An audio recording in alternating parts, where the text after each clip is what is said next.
vamos a arrancar hoy con, digamos, una consideración just filosófica, por supuesto, de la problemática constitucional en Colombia, que de alguna manera nos va a permitir introducirnos a los siguientes paradigmas. Habíamos visto en la introducción cómo Cristina Mota, directora del Instituto de Investigación Sociojurídica de la Facultad de Derecho de la Universidad de los Andes, del CIJUS, en una investigación sobre los bloques de decisión mayoritarios de la primera Corte, había detectado 4 paradigmas de adjudicación constitucional, tras los cuales hay 4 paradigmas just filosóficos y just teóricos, 3 de ascendencia just naturalista, platónico, aristotélico y moderno, en tránsito al just positivismo, y uno propiamente just teórico. Y quiero ahora, digamos, retomar lo que ha sido una discusión, ¿sí? También en la Corte Constitucional, en esa primera Corte, que tuvo que dar unas discusiones profundas sobre desde qué y cómo, digamos, implementar un marco de interpretación normativa, desde donde podían, digamos, concebir, emplazar y a través de qué mecanismos, digamos, sus instancias de aplicación, de corrección. Y una de esas primeras, que ustedes conocen muy bien, es la T406 del 92 de Angarita, que es muy sintomática porque, como ustedes pueden ver si la consultan, aquí Angarita, que era un profundo conocedor, colega mío en la Facultad de Derecho de la Universidad de los Andes, cuando yo estuve allá, uno de los maestros, y de los cuales obviamente nos impactó mucho su muerte en ese momento. Angarita, que ha leído a Rawls, que ha leído a Dworkin, y de hecho pone a Dworkin en nota de pie de página para justificar esto, hace una distinción entre principios y valores, planteando que había que dejar de lado los valores y que debíamos centrarnos en los principios. Incluso, como les digo, hace una justificación de esto a partir de Dworkin, aunque haciendo, digamos, podríamos decir una interpretación no propiamente ortodoxa de Dworkin, porque dice que es necesario quedarnos en el ámbito de los principios, porque los principios son de aplicación inmediata, y pone como fuente de autoridad a Dworkin en ese punto. Pero obviamente Dworkin jamás va a plantear eso. Los principios no son de aplicación inmediata, al contrario, lo veremos en su momento, los principios son una instancia de adjudicación inmediata para los casos difíciles. El punto es que esta distinción de Angarita, yo quiero que ustedes la tengan referenciada cuando veamos a Rawls, de una parte, porque la jerarquía de principios que va a plantear Rawls y que después seguirá Dworkin eran básicas para reducir complejidad en la interpretación de la Constitución y del conflicto de normas, que es algo que veremos inmediatamente.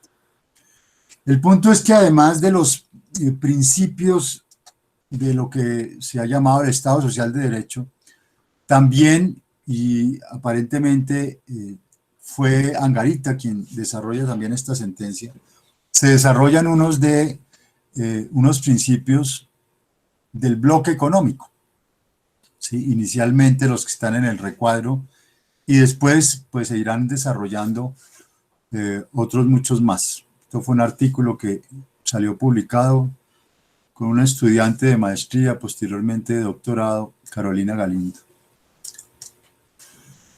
La cuestión que yo quiero aquí resaltar, porque lo vamos a ver inmediatamente con Luhmann, es que en Luhmann los principios sistémicos tienen el propósito de reducir complejidad.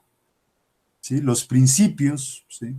Aunque eso es, digamos, un planteamiento que, pues, que se va, digamos, derivando, que se va decantando más tarde, los principios en el vórtice digamos, de la pirámide, los principios constitucionales tienen esa función sistémica, reducir complejidad. Pero cuando nosotros llegamos al vórtice de la Constitución, encontramos como grandes instancias de reducción de complejidad. Yo inicialmente la denominaba una longaniza, pero después la sugerencia de los compañeros del Caribe, particularmente de Barranquilla, plantearon que la figura debía ser más bien una butifarra. Encontramos una butifarra de principios, valores, principios económicos, lex mercatoria incluida y bloque de constitucionalidad, cuyo efecto, y ya me estoy de alguna manera anticipando a Luhmann, no reduce complejidad, sino al contrario, internamente la amplía, lo cual pues obviamente genera en términos, digamos, de la consideración que veremos en Luhmann, una serie de tensiones, por lo menos, dentro de una constitución. Y entonces, obviamente, la pregunta ahí es,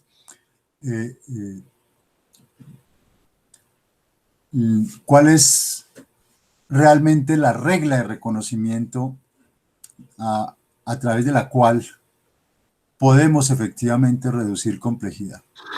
Porque esto nos va a llevar a un problema. Durante todos los 90, por eso les comentaba, se dio una discusión muy rica, muy profunda sobre cómo interpretar la Constitución. ¿Sí? Y ahí ven ustedes algunas de las sentencias que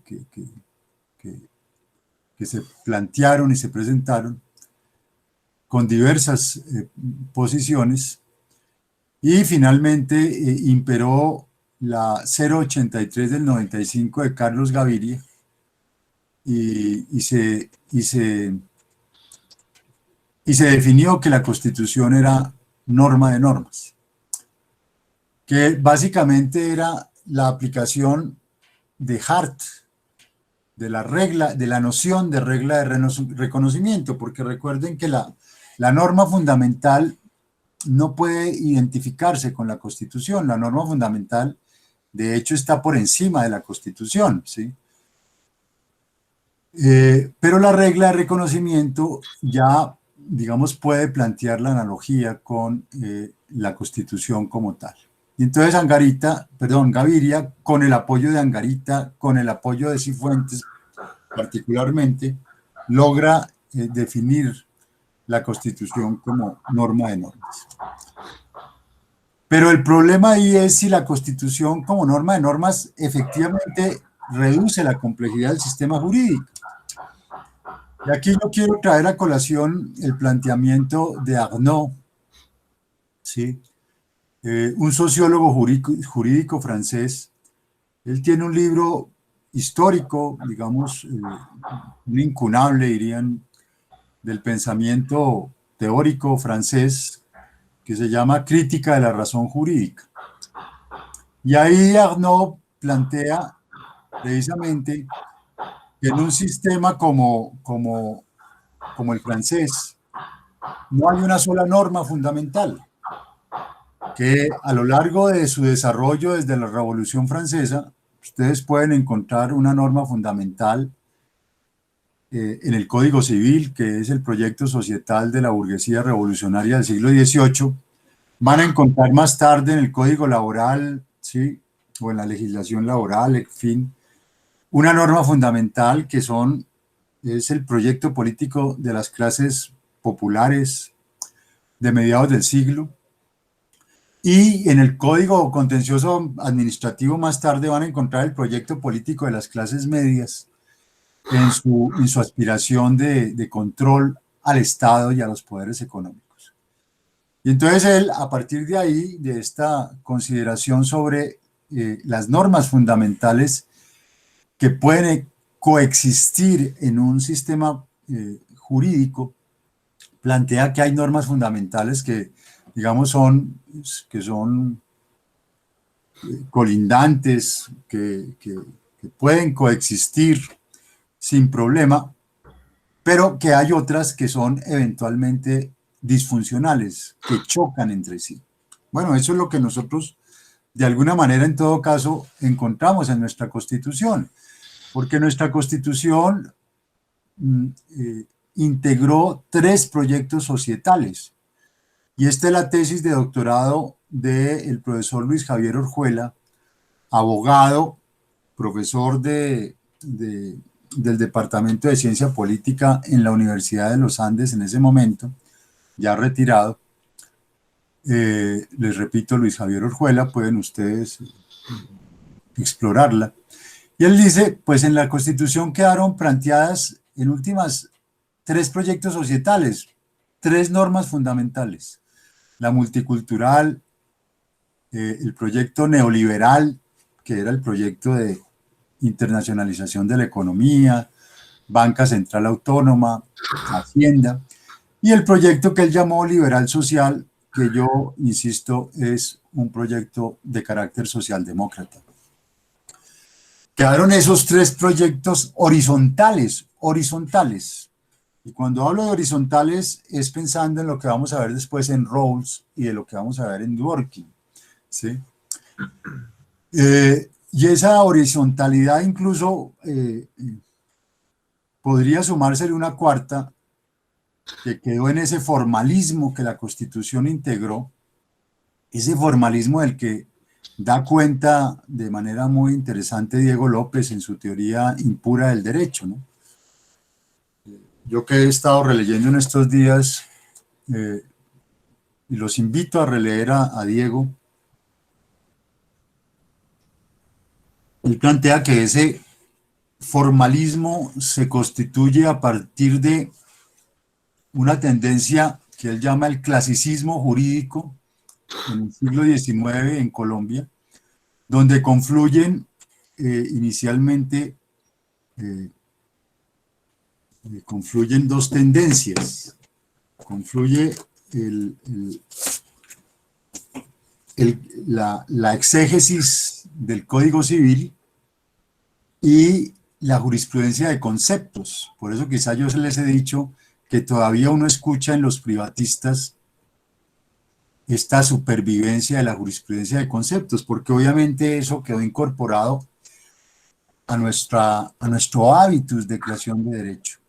Entonces él plantea que ese clasicismo jurídico, digamos, se constituye a partir de esta, digamos, de esta conjunción, y que después esa escuela de la exégesis y esa escuela de la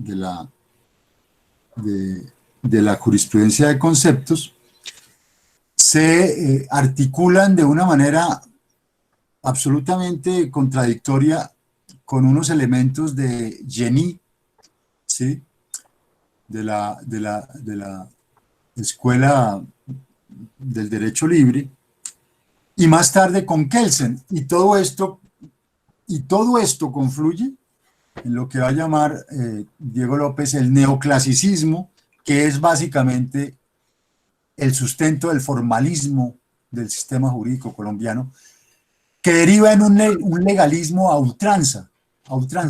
Y es interesante la tesis porque él plantea que esto que quedó de alguna manera asimilado a la dogmática y a las áreas dogmáticas corrió paralelo de toda la reflexión propiamente jus filosófica y jus teórica, que más sofisticada siguió desarrollándose por otro lado.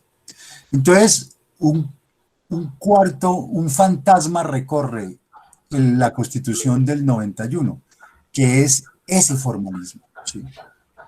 Y por eso ustedes ven en muchos artículos de la Constitución que la enunciación utópica inicial, después, cuando se procedimentaliza, ya queda asfixiada. Pero aquí hay un problema adicional, sobre todo pues, para los que aborden derecho privado, ¿no? La maestría en derecho privado, y es qué sucedió con la exequibilidad de la ley de sostenibilidad fiscal o con el acto legislativo de sostenibilidad fiscal. Porque al haberse declarado exequible la ley de sostenibilidad fiscal, lo que realmente se produjo fue, en efecto, una jerarquización de bloques y dejamos por encima de los principios y valores del Estado Social de Derecho los principios del bloque económico. Es decir, que al final supeditamos el proyecto multicultural y el proyecto socialdemócrata, que eran derechos fundamentales y democracia participativa, al proyecto neoliberal de apertura económica, internacionalización de la economía, que por supuesto es lo que dinamiza todo. Perdón, disculpe, profesor, es para pedir a los compañeros que cierren el micrófono porque no estamos escuchando bien. Sí, yo les iba a comentar lo mismo, que estoy escuchando por allá unos martillazos.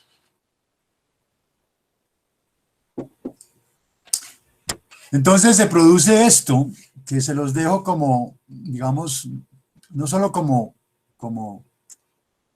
introducción a lo que ya vamos a empezar a ver a partir de hoy en Luhmann, Rawls, Dworkin y Alexi, sino como una problemática que efectivamente se ha derivado, que me atrevo incluso a llamar una problemática que abordo filosóficamente. Y la aclaración de voto de Angarita al acuerdo del procedimiento de decisión de la Corte Constitucional, ustedes tienen ahí otros apartados en la presentación invisibilizados, pero solamente me retengo este. Es la crítica de Angarita a que la Corte no hubiera adoptado el consenso, digamos, como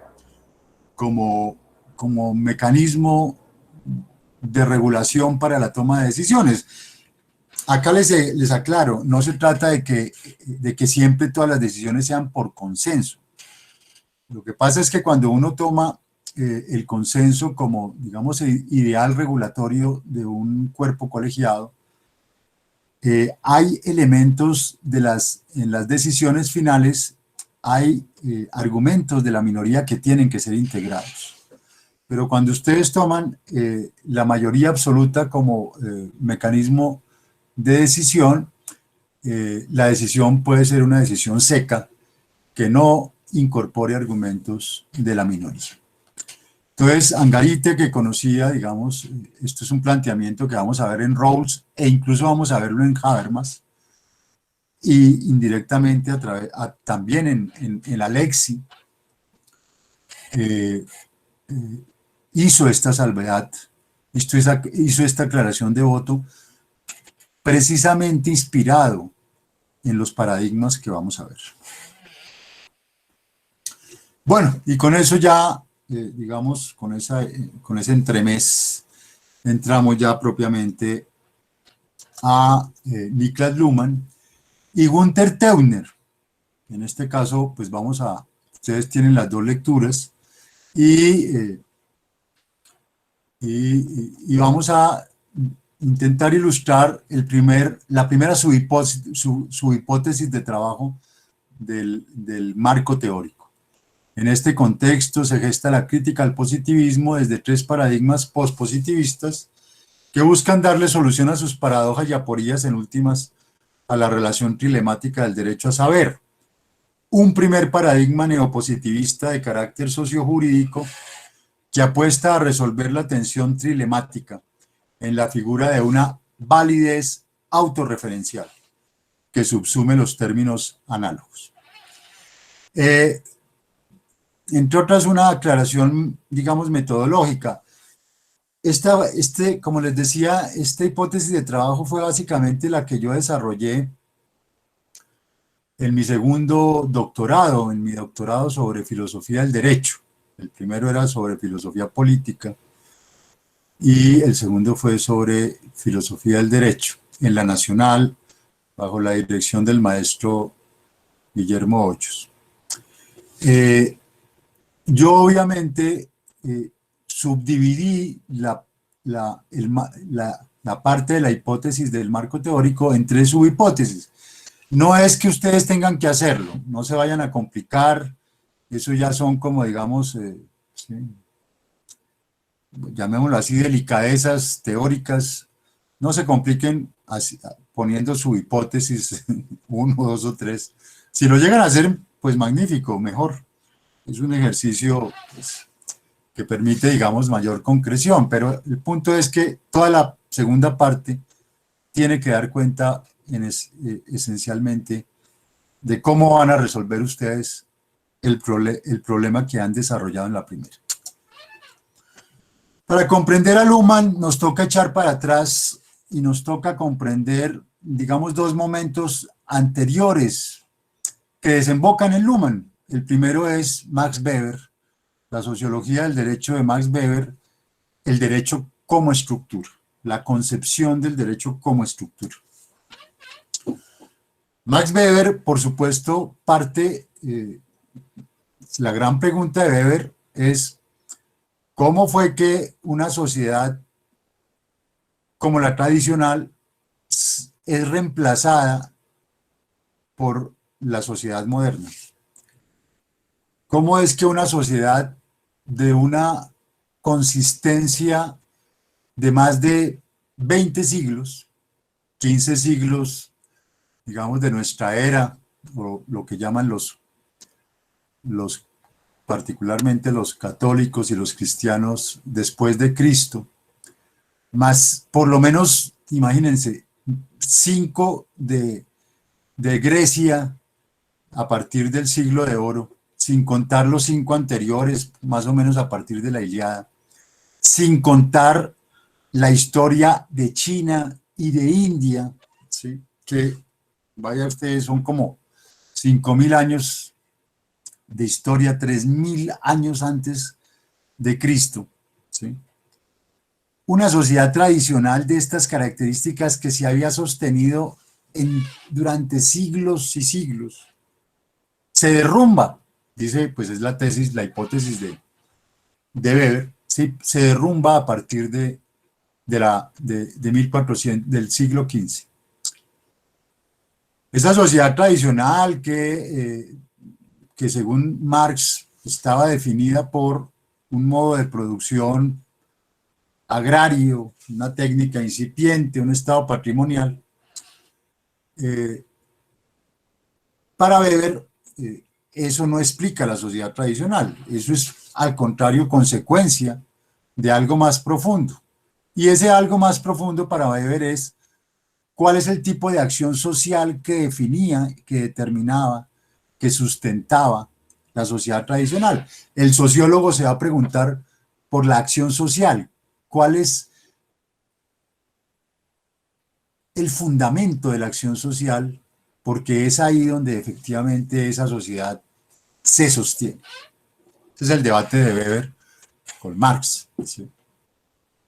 Y Weber va a plantear la acción social en la sociedad tradicional está inspirada, alentada, está de alguna manera insuflada por dos elementos: seguir la tradición y seguir al líder. En la sociedad tradicional nomás tienen que mirar alrededor, ¿no? Acá en Colombia, seguimos la tradición, seguimos las costumbres y seguimos al líder, ¿sí? Y esos son tipos ideales que va a plantear Max Weber, y de ahí surgen dos tipos de legitimación: legitimación tradicional y legitimación carismática, que en conjunto los sociólogos, algunos sociólogos van a llamar la legitimación encantada, ¿sí? Es decir, una legitimación sustentada en lo que Max Weber llamaba las imágenes tradicionales del mundo. Las imágenes tradicionales del mundo, ¿sí? Los cuentos, las narrativas. Cuando yo fui al Parque del Café hace un par de años, había tanta gente para subir a un telesférico. Hay una cuestión ahí que lo lleva a uno hacia arriba para salir. Entonces me fui caminando por un caminito que yo no tenía muy claro de qué se trataba. Cuando empiezo a ver, muy simpático, y ahí estaba la Patasola, la Llorona, y una cantidad de leyendas populares que yo había alcanzado a escuchar de pequeño, que eran los cuentos con los que a uno lo asustaban los papás o los abuelos, ¿sí? O le echaban el cuento. Bueno, todo eso que ustedes ven ahí en el Parque del Café, todas esos cuentos que uno de pronto oyó alguna vez, eso eran imágenes tradicionales del mundo. Entonces el derecho aquí básicamente está concebido para sostener toda esa legitimación encantada. Derecho no es autónomo, eso es puro, esto es el justnaturalismo, ¿sí? Básicamente el derecho está para, a través de incluso esos modelos ejemplarizantes de vida buena y todas esas narrativas y todas esas leyendas, sostener esa sociedad tradicional. Pero la modernidad va a desarrollar otra unidad de análisis, ¿sí? De la comunidad, que es la unidad de análisis por excelencia de la sociedad tradicional, se constituye la del individuo. Y estamos ya en el marco de la acumulación originaria de capital que habla Marx, ¿sí? Que se va dando durante estos 2 siglos, indudablemente catapultada también por el saqueo del tercer mundo, por el saqueo de nuestras tierras, por el saqueo de África y Asia, ¿sí? Todo eso es la acumulación originaria. Y entonces Weber ya plantea de qué manera pasamos a una sociedad de otro tipo y cómo efectivamente esa categoría de individuo, cómo se constituye el individuo. Ese proceso lo va a llamar Max Weber el proceso de racionalización occidental, que tiene básicamente, digamos, dos componentes. El primero, sin duda, es el protestantismo, por eso el libro de Max Weber, El protestantismo y el espíritu del capitalismo, porque el protestantismo lo que logra, y particularmente la teoría, el calvinismo en Inglaterra, es romper con la tradición. El protestantismo rompe con la tradición. Rompe con la tradición hegemónica de la iglesia, del papado, de la iglesia católica, ¿sí? Cuestiona la iglesia católica, cuestiona sus prácticas, ¿sí?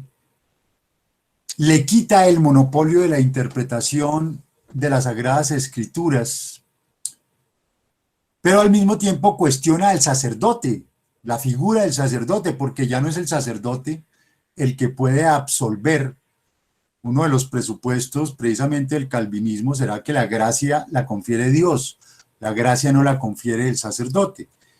Porque si ustedes de pronto han leído a Ken Follett, esas maravillosas novelas que dan cuenta de la Edad Media y de la modernidad temprana, se dan cuenta de que ya de una manera narrada y simpática, que buena parte de la práctica que tenía la iglesia era que los nobles pecaban y hacían fechorías incluso y violaban a mujeres y mataban siervos, ¿sí? Y después iban donde el sacerdote y el sacerdote los absolvía, pero eso sí le tenían que dar unas tierritas y le tenían que dar una platica. Esa era, digamos, el negocio en que se había convertido, digamos, las absoluciones en la Iglesia Católica. Y ese es el corazón, digamos, de la protesta de Lutero, ¿sí? De que la Iglesia no podía, digamos, hacer eso. Entonces, qué le queda al protestante? Que es un fervoroso creyente, es más creyente que el católico, ¿sí?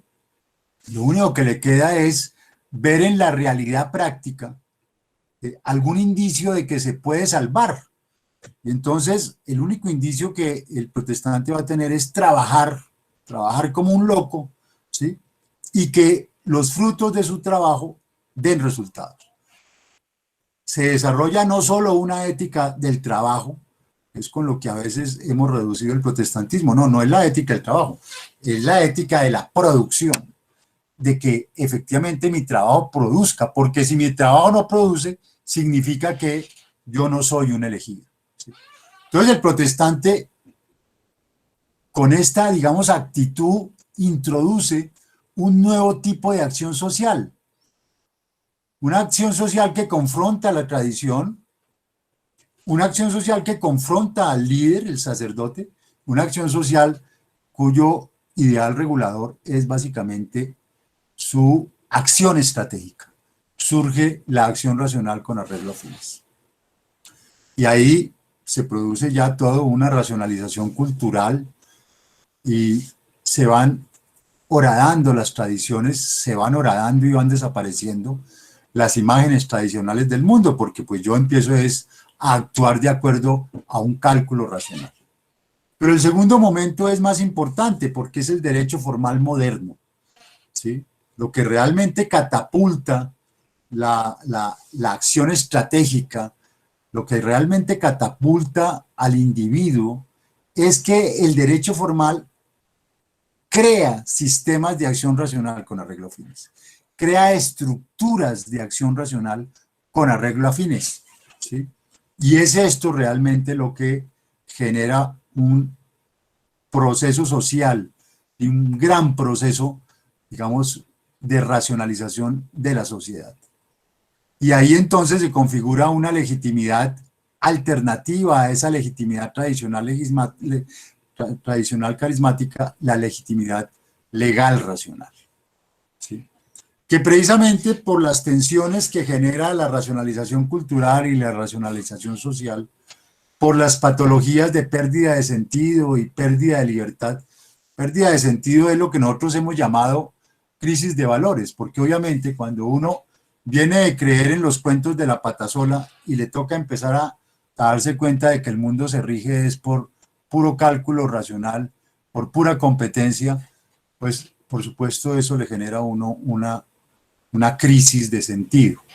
Ya uno no sabe a qué referirse intersubjetivamente. Entonces, esas tensiones hacen que la legitimidad legal racional se retrotraiga a una fe en la legalidad.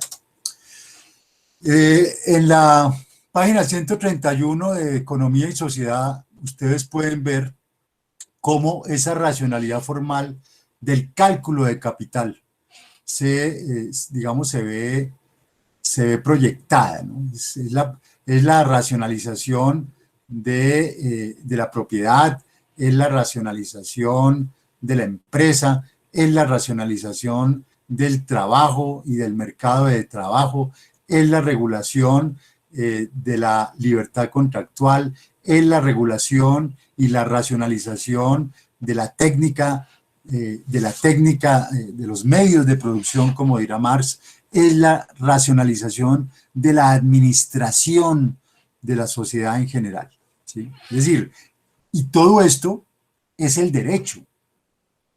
Todo esto es regulado por el derecho a través de estructuras de acción racional con arreglo a fines.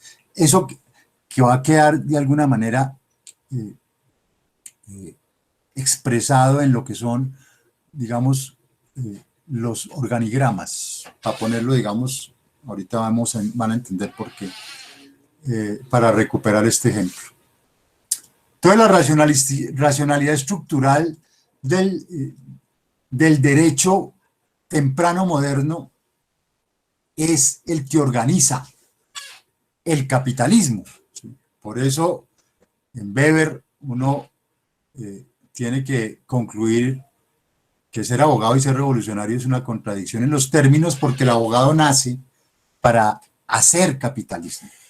Obviamente es capitalismo racional, no es el capitalismo aventurero, porque Weber alcanza, digamos, a diferenciar entre un capitalismo racional, donde igual, más o menos está enmarcado o aspira a iguales oportunidades para todos, al capitalismo aventurero que vamos a desarrollar en América Latina, que básicamente es para mis amigos todo, para mis enemigos el rigor de la ley.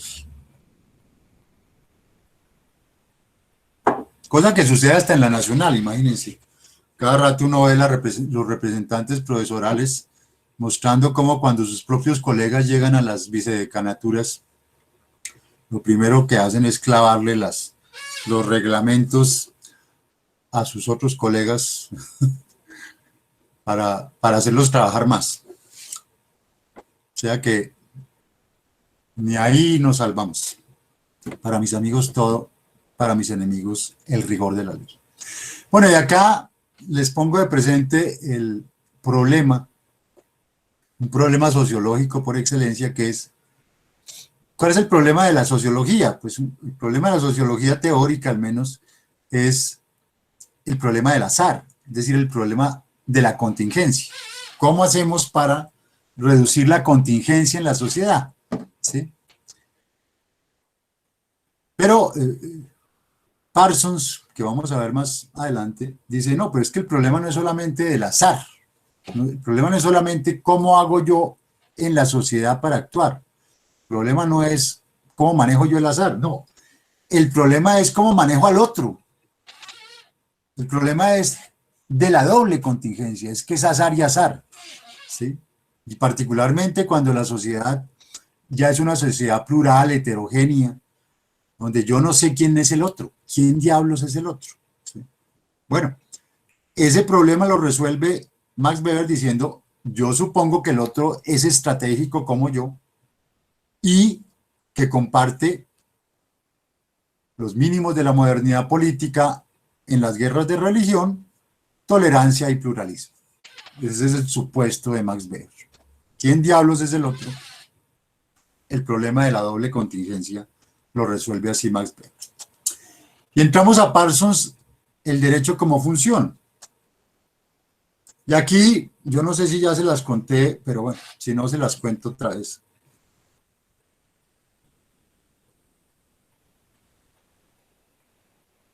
La anécdota de la visita a Ciudad de Guatemala. Nos invitaron al grupo de investigación, a unos profesores de la Asociación de Filosofía Práctica, a la Universidad de San Marcos en Ciudad de Guatemala. Bueno, nos alojaron ahí cerca. Pero llegamos y bueno, sí nos sorprendió un poco que el hotel estaba muy custodiado, eso parecía como una pequeña cárcel, tenía alambres por todos lados. Los vigilantes tenían unas ametralladoras así, casi más altos que ellos. Bueno, dijimos, bueno, ¿será que así, aquí es así? Aquí los vigilantes están muy bien armados, ¿sí? Y cuando pedimos la comida, nos dijeron, no, aquí solamente les damos el desayuno, tienen que salir ahí Pero hay un supermercado donde pueden comprar y pueden ahí más o menos organizarse. Listo, entonces salimos con una profesora y cogimos una avenida para ir al supermercado, y cuando íbamos por la avenida, a lo lejos, saliendo del supermercado, como a una cuadra, salió una indígena guatemalteca, una cholita, como generalmente pues de pronto se las denominan, ¿sí? Porque es una población indígena, recuerden ustedes, predominante en todo Centroamérica. Y ya eran como las 6 de la tarde y los carros estaban pasando, era el rush hour y estaban pasando los carros en los dos sentidos, ya el tráfico supremamente pesado. Pero esta señora cuando nos vio a nosotros, me vio a mí, barbado, y a la profesora que me acompañaba, que pues también era como grandecita, esta indígena se quedó así atónita y se botó a la calle, pero así, no lo dudó un segundo, nos vio, ¿sí? Salió como sonriendo, mirando al piso, y de pronto cuando levantó la mirada y nos vio a media cuadra, ella se botó a la calle. Los carros frenaron, los carros casi se estrellan, le pitaron, la insultaron, cruzó la primera, se botó a la segunda y pasó al otro lado y nos miraba ya como tranquilos desde el otro lado. Bueno, esa es la anécdota de quién diablos es el otro. Obviamente, para los parámetros de ella, pues esos dos extraños demasiado grandotes que no sabían quiénes eran, pues fueron para ella una amenaza. Después descubrimos que los índices de microcriminalidad en Ciudad de Guatemala por el microtráfico son enormes, y por esa zona, que es la zona residencial cerca de la universidad, peor. Entonces ella no se quiso arriesgar a que el otro fuera como ella, porque para ella evidentemente no lo éramos, ¿sí? ¿Quién diablos es el otro? Después van a entender por qué la anécdota. Viene Parsons. Parsons inicialmente es beberiano, cree en el individuo, pero después de la Segunda Guerra Mundial se da cuenta de que por encima del individuo hay un marco de valores funcionales, que por encima del individuo hay un sistema cultural, que es realmente el que le inculca al individuo los fines y los medios, los fines a los que quiere llegar y los medios. De pronto, si ustedes se ponen a pensar por qué estudiaron Derecho, se darán cuenta de que no fue una decisión muy libre y muy autónoma, ¿sí? Y que estuvo mediada en últimas, diría Parsons, por todo un sistema cultural que les inculca fines y que les inculca medios. El punto es que Parsons indudablemente concibe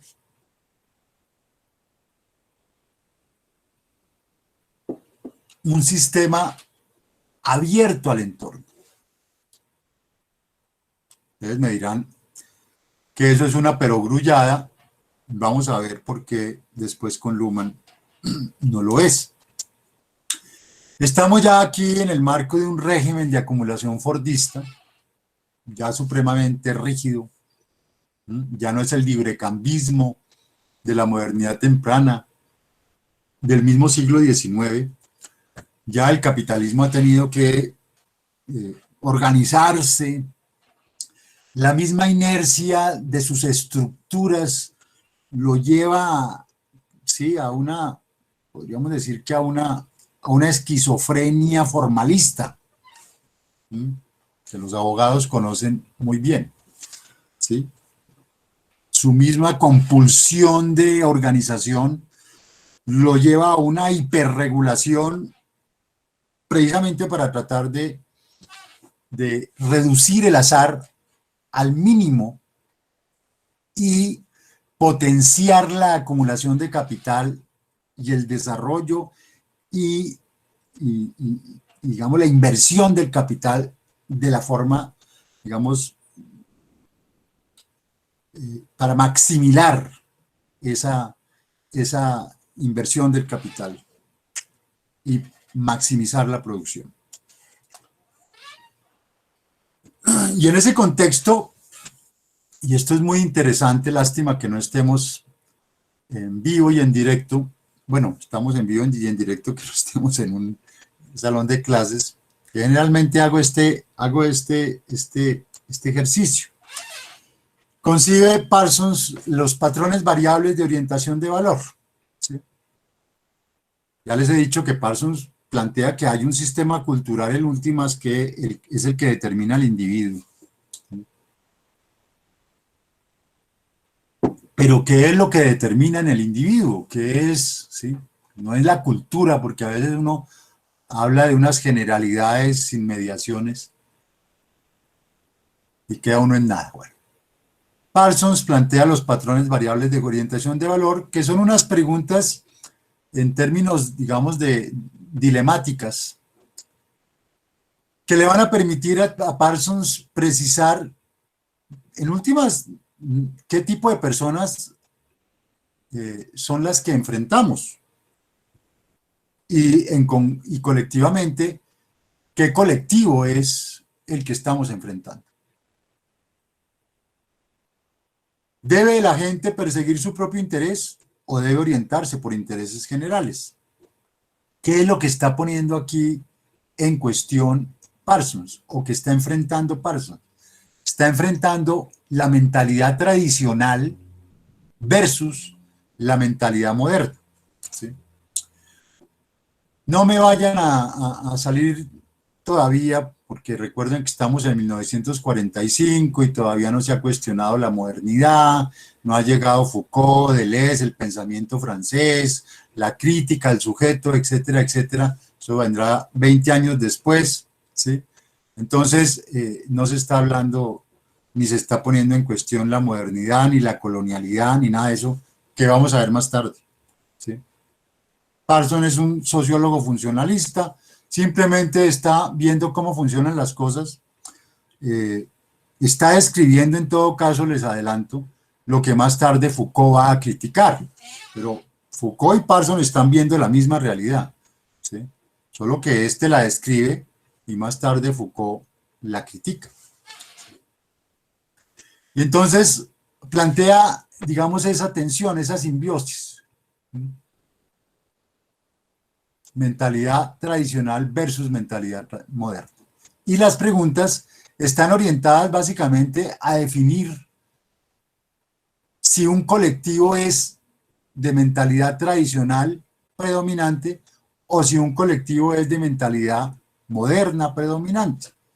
Pero la pregunta la pueden hacer cada uno de ustedes, ¿sí? Y es muy interesante. ¿Debe la gente perseguir su propio interés o debe orientarse por intereses generales? ¿Qué va a responder el tradicional? ¿Sí? El tradicional va a decir, debe orientarse por intereses generales, ¿sí? El bien común. ¿Sí?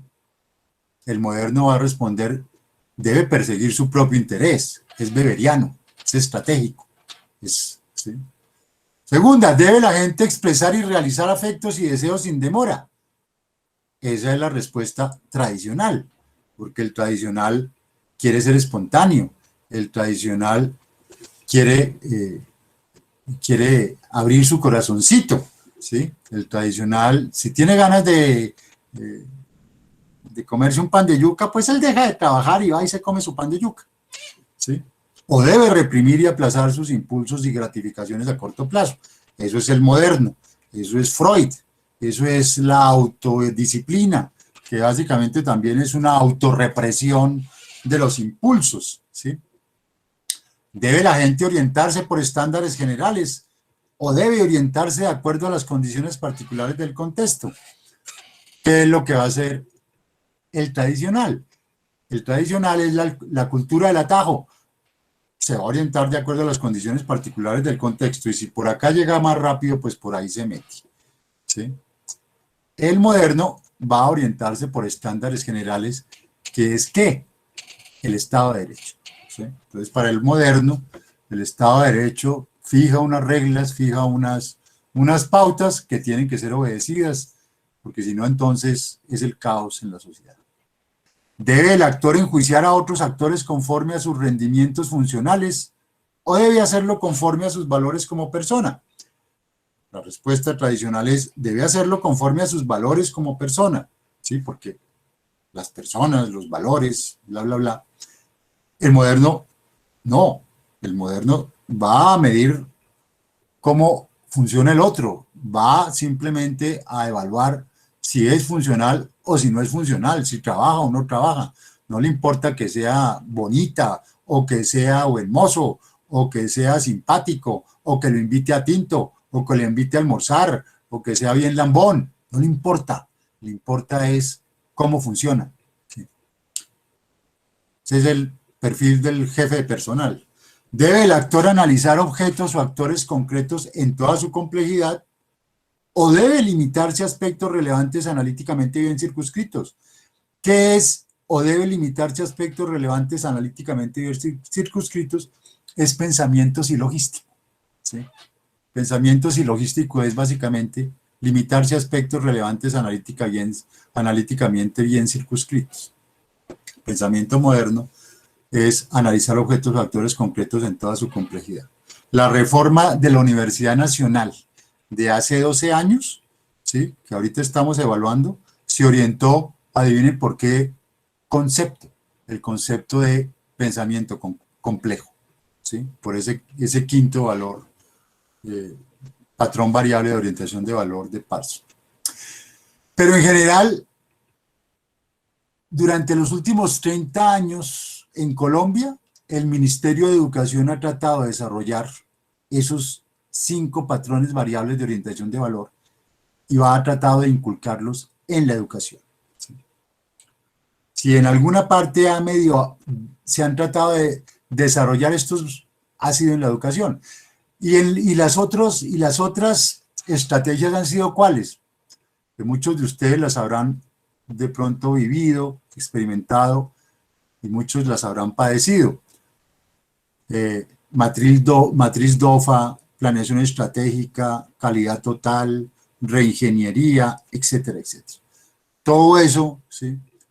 O sea, yo me las conozco todas porque en todas las universidades fue el boom de la planeación estratégica, etcétera, etcétera, y nos clavaron y nos han clavado durante los últimos 30 años todas las estrategias de modernización. Entonces, se oponen unos valores funcionales, interés propio, autodisciplina, estándares generales, rendimientos funcionales, pensamiento complejo, valores funcionales modernos a los valores tradicionales, intereses generales, espontaneidad, condiciones del contexto, valores como persona, pensamientos y logística. ¿Esto para qué? Pues precisamente porque la gran pregunta de la sociología funcional era, ¿y si tenemos unas instituciones modernas, pero están manejadas por mentalidades tradicional carismáticas, cómo logramos sostener esa institucionalidad? ¿Cuál es la respuesta? Pues solo por coacción, ¿sí?, por órdenes respaldadas por amenaza. Como ven, ahí se junta de alguna manera la sociología funcional con el diagnóstico del viejo derecho, ¿sí? El gran problema de una institucionalidad moderna, léase Constitución del 91, es cómo logramos que esa Constitución del 91 sea de alguna manera reconocida por una comunidad que es esencialmente una cultura política, una cultura jurídico-política, un contexto cultural eminentemente tradicional carismático. Esa es la tensión, ¿sí?, que ustedes encuentran hoy en día entre Constitución del 91 y la realidad política y también jurídica en Colombia. Y Parsons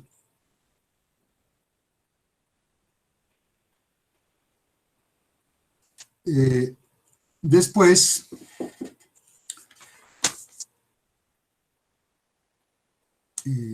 perfecciona su teoría con el esquema cuatrifuncional. Ahí hay un error, puse racionalidad estructural, pero es racionalidad funcional.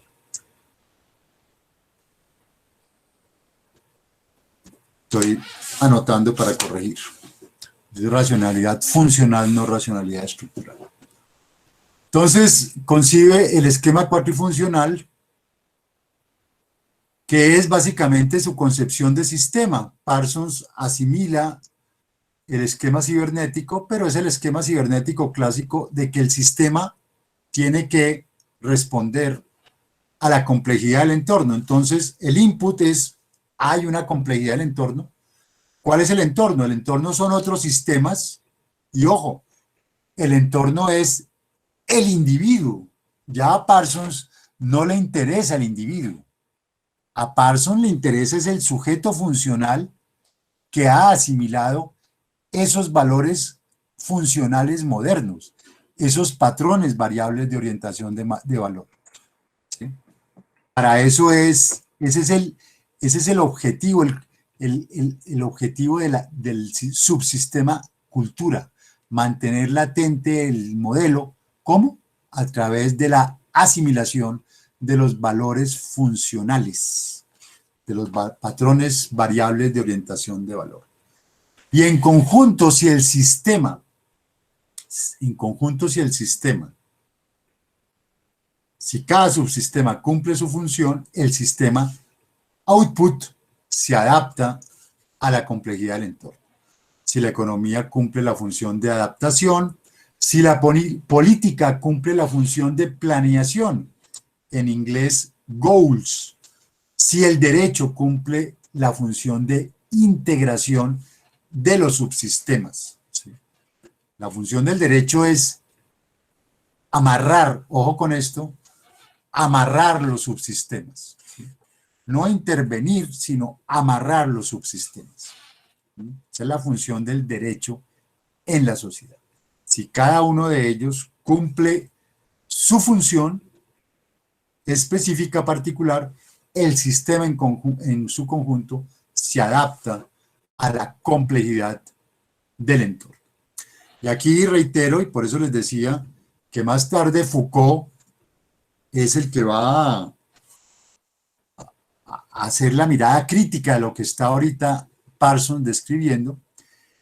El subsistema cultura, que es educación, ciencia, ¿sí? Ese sistema es el que tiene que garantizar que aquí entra el sujeto funcional, no el individuo, ni tampoco la persona tradicional. Ya al capitalismo en este punto no le interesa el individuo. El individuo lo quito ahí de comienzos de la modernidad, que solamente estaba tratando de acumular capital como le pareciera. Ese no le interesa. Ese ya es demasiado loquito para el sistema. Necesita es un sujeto funcional con esos valores funcionales, son valores funcionales, ¿sí? Interés propio, autodisciplina, estándares generales, rendimientos funcionales, pensamiento complejo. Aquí solo entra el sujeto. Por eso la crítica de Foucault después al sujeto y a las estrategias de subjetivización biopolíticas de la sociedad. Entonces, sistemas sociales abiertos, sistema abierto y adaptativo al entorno, que era el esquema cibernético clásico. ¿Quién diablos es el otro? Pues el otro es el que comparte conmigo los valores funcionales, ¿sí? Entonces, si el otro comparte estos valores, interés propio, autodisciplina, estándares generales, rendimientos funcionales, pensamiento complejo, no vamos a tener problemas. Pero si el otro es tradicional, vamos a tener problemas, porque obviamente vamos a chocar. Pónganlo ustedes en relaciones de pareja.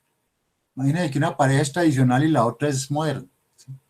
Por alguna cosa se enamoraron, seguramente por eso, porque son diferentes. Pero eso es al comienzo. ¿Sí? Después, la cosa se complica. Y entonces, ¿quién diablos es el otro? Efectivamente, se convierte en ¿quién diablos eres tú? ¿Sí? Porque ya no te resisto. Y llegamos al derecho como sistema. Y entonces aquí viene la maravilla de Luhmann. Luhmann, no se les olvide, es abogado. Él es abogado. abogado. Y ha sido también burócrata del Estado alemán. ¿Sí? Y es también sociólogo, ¿no? Porque recuerden que es que allá con un pregradito ya no se hace nada. Y pues bueno, porque los sistemas más o menos, ustedes no lo han vivido, o algunos de ustedes tal vez sí, pues está lo de la doble titulación, que uno puede ser abogado y sociólogo, y entonces sale uno con 2 títulos. ¿Sí? Que apenas, digamos, estamos entrando a la era de la doble titulación en Colombia. ¿Sí? Ya, por ejemplo, en la nacional hay doble titulación. ¿Sí? No tenemos todavía, como en los Andes, las opciones. Ustedes pueden salir abogados con opción en música, o con opción en ciencia política, o con opción en economía, que no es doble titulación, pero es como un grado, digamos, de especificidad muy interesante, que al estudiante, digamos, al egresado de pregrado, le da unos puntos de más en la búsqueda digamos, en el mercado laboral, las opciones. Pero la nacional ya tiene la doble titulación. ¿Sí? Ustedes lo saben los que han recorrido nuestros laberintos. Entonces, Luhmann genera una nueva unidad de análisis. Sistema cerrado, no hay entorno. No hay entorno. Ese es el primer Luhmann. Ahora, ese Luhmann empieza a responder teóricamente a lo que ya es un régimen de acumulación postfordista. Entonces, habíamos dicho cómo el régimen de acumulación fordista es un capitalismo rígido, ¿sí? Y aquí estamos pasando a lo que Zygmunt Bauman va a llamar la modernidad líquida, la modernidad fluida, el capitalismo fluido, que se empieza a consolidar y que se empieza, digamos, a decantar a partir de los 70. ¿Sí? La crisis del estado de bienestar desemboca en una sociedad no solo con un estado mínimo, sino en una sociedad desregulada. ¿Sí? Desregulada.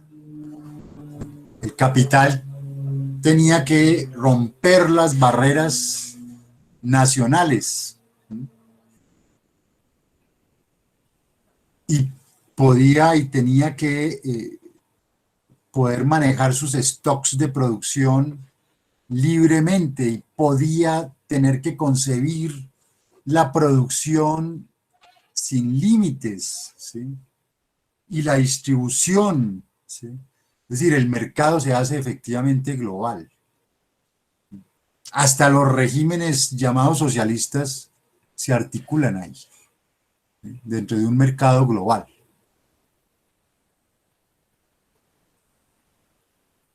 A mí lo que más me impresionó cuando estuve en China, ¿sí? Que fue un viaje casi de un mes por toda China, incluyendo el Tíbet. Preferí el Tíbet que ir a Hong Kong. Fue ver que todo el capitalismo posfordista, que los grandes emporios transnacionales están en China. ¿Sí? Ahí están todos. ¿Por qué? ¿Sí? ¿Por qué? Pues muy sencillo, porque ahí hay un mercado de 1.500 almas, ¿no? 1.500 millones de consumidores o más, ¿no? Que por más restricciones que pudieran tener, son consumidores potenciales. Y si dan un brinquito a la India, encuentran, imagínense, más de lo que hay en Europa y América, punticos. ¿Sí? Eso es mucho ponqué, mucha tajada del ponqué para despreciarlo. ¿Sí? Bueno, China, país socialista, es como República Popular China. Ese ponquecito no se le iba a dar al capitalismo occidental. ¿Sí? Simplemente se metió en el cuento. Y desde la muerte de Mao Zedong, de Deng Xiaoping, dieron el giro hacia el postfordismo. Entonces, régimen de acumulación postfordista, fluidez, ¿sí? Flexibilización de todo, desde los 80, desde finales de los 80, comienzos de los 90. Por eso la Constitución del 91 nuestra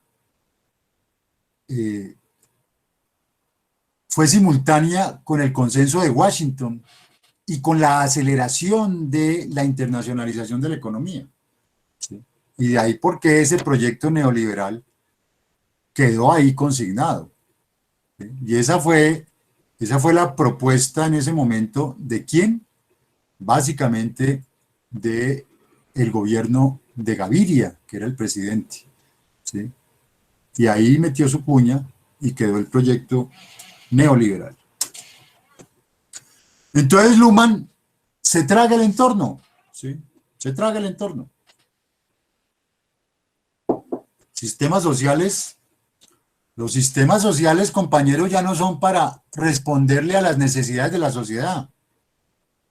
Es que las necesidades de la sociedad son muchas, y el sistema no puede satisfacerlas. Por eso no pueden mantener el esquema parsoniano de adaptarse a la complejidad del entorno, no. Nos tenemos que tragar el entorno. Este es el Luhmann de los 70. Luhmann se va a hacer su doctorado con Parsons en sociología, pero Luhmann dice, no, pues es que este Parsons es muy pesado, muy denso. Y esto está respondiendo a la complejidad del entorno, eso es imposible ya. Ya eso es imposible. Esta es una sociedad ya que ha crecido demasiado. Los sistemas pobrecitos no dan para más. ¿Sí? Como dicen los gremios, ay no, pobrecitos nosotros, no damos para más. ¿Sí? Bueno, ese pobrecito, los gremios, es básicamente los sistemas sociales clamando porque no los pongan a responderle a las necesidades de la sociedad. Porque nosotros, como sistemas sociales, solo podemos responder es a nuestra propia complejidad. Es decir, a lo que nosotros podemos dar. Y fíjense la belleza, eso que ustedes ven ahí es un organigrama, se llama el organigrama de Mount St. Mary. Y esa es la razón por las cuales hoy en día muchos administradores de empresa, pero sobre todo ingenieros industriales, están incluso orientando procesos jurídicos, ¿sí? En empresas. Y recuerden que los ingenieros industriales, de pronto hay alguno entre ustedes ya pueden hacer maestrías en Derecho y pueden hacer doctorados en Derecho también, ¿sí? Puede que no tengan la tarjeta profesional, pero tienen claro, digamos, cuál es la dinámica de los microsistemas, cuál es la dinámica de las organizaciones, ¿sí? Y para qué tiene que servir el derecho dentro de las organizaciones. Entonces, Luhmann, en lugar de replicar, digamos, la densidad incluso teórica y conceptual de Parsons, plantea que todos los sistemas sociales operan con las mismas categorías, 4 categorías, ¿sí? Procesalidad, ¿qué es un sistema? Procesos sistémicos. Y esos procesos sistémicos conciben su propia comunicación sistémica. Se constituyen de manera simultánea y de manera múltiple, ¿sí?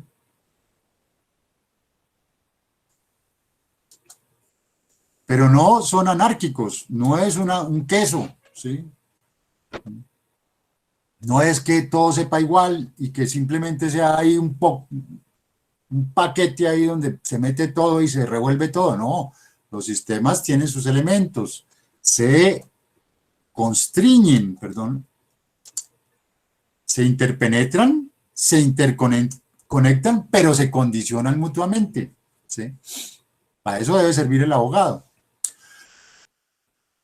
¿Cuál es el imperativo del sistema? Ojo, adaptarse a su propia complejidad.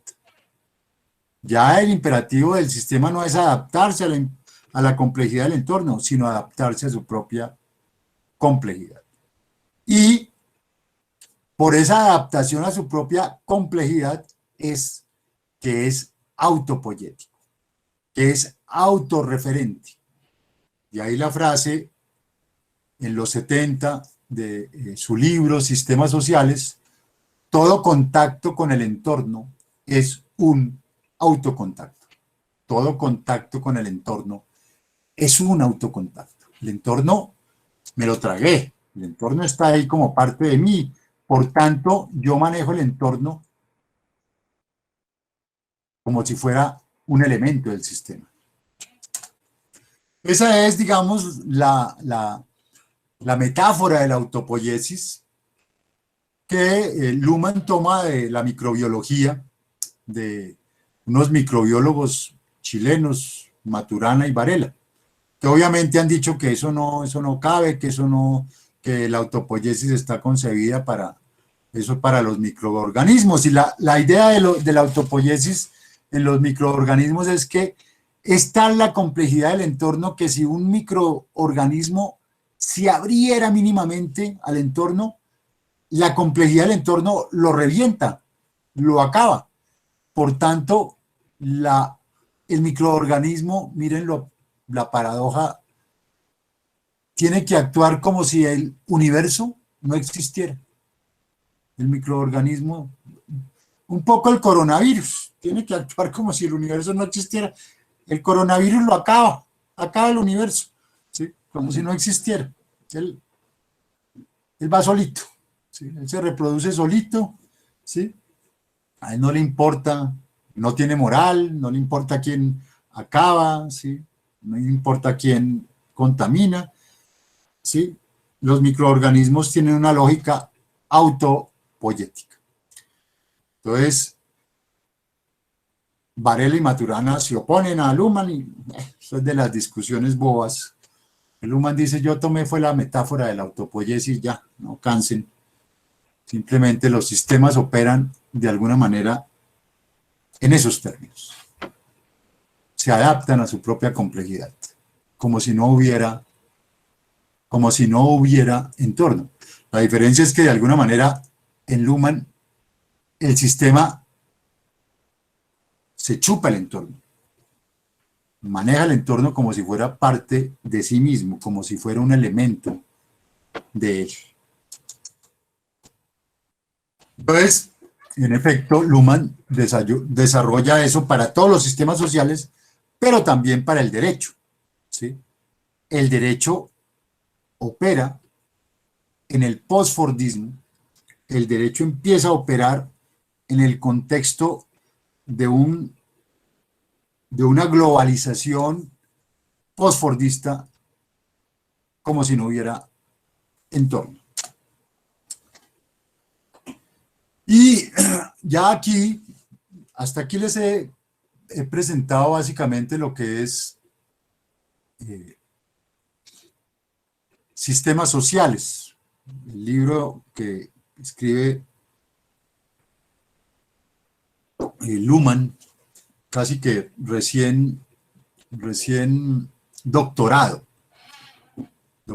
de haber hecho su doctorado, ¿sí? De que allá no le dicen doctor al que no tiene doctorado. Pero más tarde, ya en el 93, pues después de haber publicado toda una serie de textos, de obras, Luhmann es un autor también muy prolijo, publica El derecho de la sociedad, ¿sí? Que es su teoría del derecho.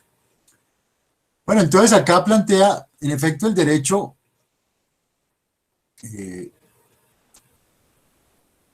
como sistema es un sistema de comunicaciones. Y su sistema de comunicaciones son básicamente sus programas decisorios. Sus programas decisorios son las leyes, sus programas decisorios son los decretos, sus programas decisorios son, en fin, toda la normatividad que se desarrolla a todos los niveles, Y el objetivo de esos programas decisorios, el objetivo sistémico, y más que el objetivo sistémico, su dinámica sistémica, básicamente es reducir complejidad. La reducción de complejidad se convierte en el imperativo del derecho. Entonces, el derecho es, y aquí ustedes incluso pueden ver un perfil de abogado, el abogado lumaniano, el abogado del posfordismo, el abogado de la globalización, ¿sí? El derecho es un constructor de operaciones jurídicas, y miren que es muy interesante porque Luhmann está planteando el derecho en dos niveles, un nivel micro y un nivel macro, macrosocial, pero también un nivel microorganizacional. ¿Sí? Constructor de operaciones jurídicas, produce y ordena relaciones, crea redes comunicacionales, circuitos autorreferenciales. Constricción jurídica, obviamente crea criterios reguladores internos, procedimentaliza sistémicamente, ¿sí? Genera códigos binarios derecho-no derecho, ¿sí? Pero en función, recuerden, de reducir complejidad. Su imperativo clave y básico es reducir complejidad sistémica, ¿sí? Procesar información selectiva y jamás permitir la distinción, jamás permitir la identificación sistema-entorno. ¿Sí? El momento en que el entorno se toma el sistema, se acaba el sistema. Entonces, de lo que se trata es, fíjense, aquí hay una cuestión paradójica, es que hasta dónde yo puedo permitir que la regulación jurídica penetre el sistema. Es decir, aquí el acento está en que el abogado pueda regular el sistema sin que la regulación jurídica se constituya en una variable que cree más complejidad dentro del sistema, por lo menos inicialmente. Después ya entra a dialogar con esa complejidad, pero no puede meterla de una. ¿Sí? Y su teoría del derecho, obviamente, lo primero que va a rechazar, recuerden que Luhmann sigue defendiendo, es la sociología del derecho. Entonces, rechaza la teoría del derecho, rechaza las preguntas filosóficas de obediencia al derecho, de derecho de resistencia, plantea que eso no tiene nada que ver con el derecho. ¿Sí? La única teoría que le sirve al derecho es la teoría de sistemas. O sea que podríamos reducir todo este módulo a Luhmann, que todo lo demás es inoficioso. Y entonces, ¿por qué? Porque la sociología del derecho, que en últimas funge como una teoría del derecho, debe garantizar lo que él llama la base, digamos, la base científica, el fundamento científico, que es la observación de la observación. ¿Sí? En algún momento yo les planteé en la charla metodológica una categoría epistemológica que es observación de la observación, análoga al equilibrio reflexivo. Para mí, el equilibrio reflexivo rawlsiano es mucho más prospectivo. La observación de Luhmann es una observación de la observación que está orientada a reducir complejidad, a observar el sistema y reducir complejidad. ¿Sí?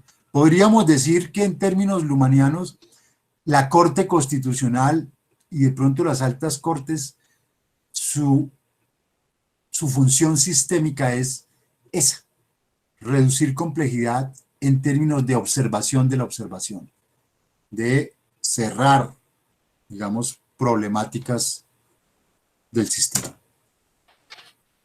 Entonces, la unidad del sistema jurídico para Luhmann no requiere Grundnorm, ni siquiera requiere regla de reconocimiento, ¿sí? Lo único que el derecho requiere es no identificarse con el entorno.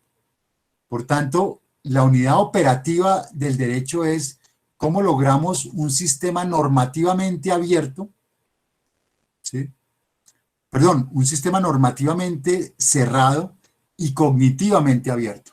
Es decir, el derecho obviamente no es que se cierre los ojos al entorno, no, el derecho tiene que tener muy abiertos los ojos al entorno, pero lo que tiene que tener es muy claro que no puede convertir en norma toda necesidad de la sociedad, que no puede intentar responderle jurídicamente a todos los problemas de la sociedad, que tiene que ser absolutamente selectivo, ¿sí? Por eso hay un texto temprano de Luhmann muy interesante, que es el derecho, que es confrontando la jurisprudencia de intereses, que en cierta forma la jurisprudencia de intereses en el siglo XIX alimentó la idea de que el derecho tenía que responderle a las necesidades de la sociedad. Y Luhmann está confrontando precisamente esa noción. El derecho no puede responderle y no puede solucionar todos los problemas de la sociedad. Entre otras porque el derecho primero tiene que adaptarse a su propia complejidad, es decir, el derecho tiene que primero responderle a sus propios problemas y solucionar sus propios problemas para a través de esa solución solucionar indirectamente los de la sociedad. Y aquí hay un planteamiento interesante de las personas que más han desarrollado y han conocido y han estudiado a Luhmann y a Teubner, es el profesor Henrik López de la Universidad de los Andes. El profesor Henrik López hizo su tesis de maestría en ciencia política sobre Luhmann y Teubner. Yo fui su jurado y el otro jurado fue Diego López. Entre otras, Diego López quería rajarlo. En buena parte porque toda la tesis de Henrik López y toda la tesis de Luhmann confronta el planteamiento de Diego López, del formalismo y del antiformalismo en últimas. Y el argumento era sencillo, y es que podríamos reducir esa butifarra de valores, principios, etcétera, de la Constitución a un solo principio, decía Henry López, quien después es magistrado auxiliar de Eduardo Cifuentes en la Corte Constitucional y ahora pues de nuevo profesor, creo que ya titular de la Facultad de Derecho de la Universidad de los Andes. Entonces, con solo el principio de igualdad, con solo que estableciéramos el principio de igualdad como principio, sería suficiente, efectivamente, para reemplazar todo lo demás y lograr efectivamente reducir complejidad del sistema jurídico y de la sociedad colombiana. Esa era más o menos la tesis, ¿sí? O la hipótesis, mejor, de Henry López. Pero en realidad, digamos, lo que plantea Luhmann no es que el principio de igualdad sea el principio. No, él plantea la igualdad-desigualdad como un esquema de observación. En otras palabras, no importa cuáles puedan ser, digamos, los principios, ¿sí? La regla de reconocimiento. Ahorita vamos a ver eso porque en Teubner la posición varía. Lo que permite que un sistema jurídico se ponga a tono o garantice su reducción de complejidad efectiva es que observe sus propias normas y la relación con el entorno desde un esquema de observación definido por el binomio igualdad-desigualdad. ¿Sí? Henry López en cierta forma, extendía el esquema de observación a un principio de igualdad. Y acá viene, digamos, lo más simpático, y es que, en efecto, la validez jurídica para Luhmann ni se define por la norma fundamental, ni por la regla de reconocimiento, ni es metanorma como Kelsen y Hart propone. La validez jurídica es sencillamente expectativas, la define así, expectativas contrafácticas de comportamiento. ¿Sí? Expectativas contrafácticas de comportamiento. Y a mí esto me produce, digamos, una sonrisa silenciosa, como diría Foucault. Una cínica sonrisa silenciosa, como lo dice Foucault en Las palabras y las cosas. Porque esto es una manera mucho más sofisticada de decir que el derecho es ideología. Y vuelvo sobre la anécdota de la indígena en Ciudad de Guatemala. Básicamente Luhmann diría las expectativas contrafácticas de comportamiento de la indígena no coincidieron con las figuras que estaba viendo enfrente. ¿Sí? Ella consideró, sin haberse leído obviamente a Luhmann, que nosotros no respondíamos a las expectativas contrafácticas de comportamiento que ella tenía. Es decir, que nosotros íbamos o podíamos ser potencialmente violentadores de las expectativas contrafácticas de comportamiento que ella tenía. Eso es una manera muy sofisticada simplemente de decir que el derecho, insisto, es ideología. ¿Sí? Es decir, que el derecho supone simplemente la creencia, en últimas, de que el otro va a respetar el mismo marco legal que respeto yo. Por eso, cuando una anciana pasa un parque oscuro, ustedes la ven corriendo, porque ella no cree en el derecho, porque ella no cree que las expectativas contrafácticas de comportamiento del delincuente vayan a coincidir con las de ella, ¿sí? Porque ella siente ahí fácticamente, conoce, sabe por experiencia que hay una disfunción, ¿sí? Uno le da oso, una muchacha joven, le da oso correr porque dice, no, qué oso que me vean correr, ¿sí? Pero sería más sano que corriera, ¿sí? Ella todavía piensa que eso no le puede pasar. Uno piensa que no le puede pasar, ¿sí? Uno piensa, la semana pasada, que uno salía y no le iban a, que la policía no le iba a pegar un tiro, ¿sí? Pero ya ven, las expectativas contrafácticas de comportamiento de unos y otros no coincidían. Término, es una expresión paradójica, como esto de la teoría del sistema. Recuerden cuál es la definición de paradoja en la teoría de sistemas. Es solucionar un frente de complejidad, pero la solución de un frente de complejidad abre siempre otro frente de complejidad. Pero en últimas, la sociedad, adelante un poquito, supone que el otro comparta conmigo las mismas expectativas contrafácticas de comportamiento, es decir, que ambos creamos en el derecho, que ambos creamos en el marco legal. Porque si ambos no creemos, pero fíjense, es una creencia, derecho como ideología, ¿sí? Si yo voy por la calle y veo al otro venir, yo intuyo, supongo, espero que el otro no me vaya a matar, ¿sí? Pero eso a las 10 de la noche en nuestro contexto puede ser una equivocación absoluta. Los gomelos tienen una máxima hoy en día, ¿sí? Moto con parrillero después de las 9 de la noche a correr, es decir, ni se lo preguntan, ¿sí? ni dudan, ya no hay duda, ¿sí? Es decir, las expectativas contrafácticas de comportamiento no funcionan ahí. Entonces, la función del derecho es básicamente reducir complejidad, ¿sí? Función del derecho, reducir complejidad. Para eso es que se consigue el derecho.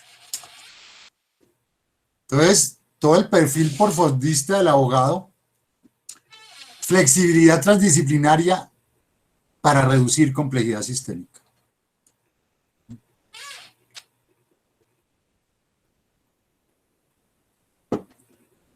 A través del derecho y a través de todo lo que pueda ayudarle al derecho. Entonces, podríamos decir que el sumum de la racionalidad sistémica son esos principios sistémicos, sin duda, pero ¿para qué? Para reducir complejidad sociojurídica. Y miren la gran paradoja también. Luhmann reconoce, acepta y reivindica la desobediencia legítima a la ley. ¿Por qué? Porque es la manera más fácil y sencilla de reducir complejidad sistémica. Donde la gente se rebota es porque eso no está funcionando o porque no es legítimo. En ambos casos, esa ley hay que cambiarla. Eso es sencillito, ¿sí? Ni se lo pregunta así, ni le hace grandes disquisiciones. Luhmann reconoce la desobediencia legítima a la ley. Pero en términos de reducir complejidad sistémica. Y ahora sí entramos a Teuner, para cerrar ya. Más sencillito Teuner.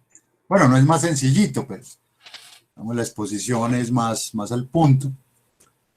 En un libro que de nuevo yo conseguí alguna vez en francés, ustedes lo tienen traducido ese capítulo por algún estudiante de esta maestría que alguna vez espontáneamente lo tradujo y me lo cedió.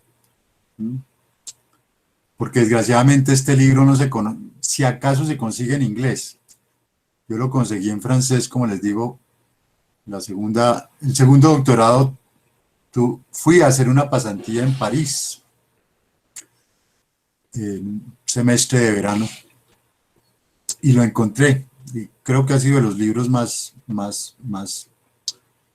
digamos,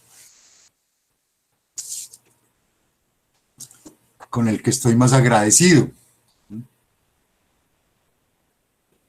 Porque Teuner es como un alumno de Luhmann. Claro que tiene mucha más, llamémoslo así, más sensibilidad social, tiene más, lo vamos a ver después con Habermas. ¿Por qué les digo que tiene un poco más de sensibilidad social? Entonces Teuner, en ese derecho como un hiperciclo autopoético, plantea que el derecho ha sufrido varios momentos. Primer momento, lo que ustedes ven abajo, el bloque de abajo, proceso, elemento, estructura, identidad, eso es lo que nosotros ya vimos, eso es el jus natural, el derecho natural, antiguo y medieval, donde el derecho todavía no se ha diferenciado de la sociedad, donde el derecho está en un proceso de, todavía, digamos, está amalgamado con la sociedad. Acuérdense que sociológicamente y también sociojurídicamente y también jurídicamente, la palabra clave es diferenciación, ¿sí? Los procesos se van diferenciando, los sistemas se van diferenciando, las disciplinas se van diferenciando. Modernidad temprana, derecho socialmente difuso. Entonces ya definimos los conflictos, definimos los actos, ¿sí? Las normas sociales, las concepciones del mundo, proceso de diferenciación, de lo que ya había dado cuenta Weber. Modernidad tardía, pero digamos siglo XVIII, XIX, derecho parcialmente autónomo, procedimiento jurídico, acto jurídico, norma jurídica, doctrina jurídica, pero todavía, digamos, con amarres, ¿sí? Como esos lazos donde uno deja que el perro se vaya y se vaya y se vaya, pero todavía lo tiene cogido, ¿sí? El derecho se va, se va, se va, pero todavía está relacionado con la sociedad. Y el tercer momento es el derecho autopoyético, ¿sí? Cuando ya el derecho rompe amarras, se va el perro, ¿sí? Porque ya puede el perro volver solito, no se va a perder. Entonces, el círculo de la positividad, acto jurídico, norma jurídica, que es, digamos, lo más sólido, lo más consistente, lo más estable, y alrededor del procedimiento jurídico, que lo puede estar cambiando, doctrina jurídica, que puede estar cambiando igualmente. ¿Cómo llegamos a esta concepción de derecho autopoyético, que es el derecho básicamente de la globalización? Este es el derecho de la globalización, ¿sí? Yo sé que para nosotros es todavía difícil concebir esto, pero este es el derecho de la globalización. Y entonces Teuner va a plantear cuando llegamos a una validez autopoyética. Y entonces hace un paralelo entre la validez básicamente y el concepto de derecho de Hart.